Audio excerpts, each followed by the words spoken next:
یا د غوښتنې د هغې غونډې په څنډه کې په ډاګه شوې چې د مجاهدینو د بریا یا د ثور د 8 انقلاب د نمانځنې په مناسبت رابلل شوې وه.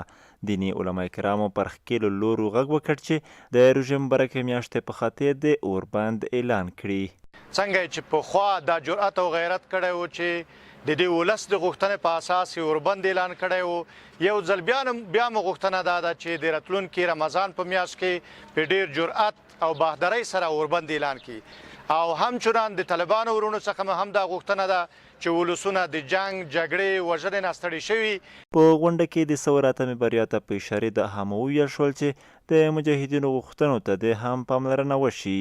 مجاهدینو ته باید توجه وشي ځکه چې دوی د روس خلاف په هغه وخت کې شوروي اتحاد ډېرې قربانۍ ورکړي دي. افغانستان د افتخار د دوی په برکت ګټلی دی. د نن چې 8 د ثور په ټوله افغانستان کې لمنځل کېږي دا د مجاهدینو په برکت دی.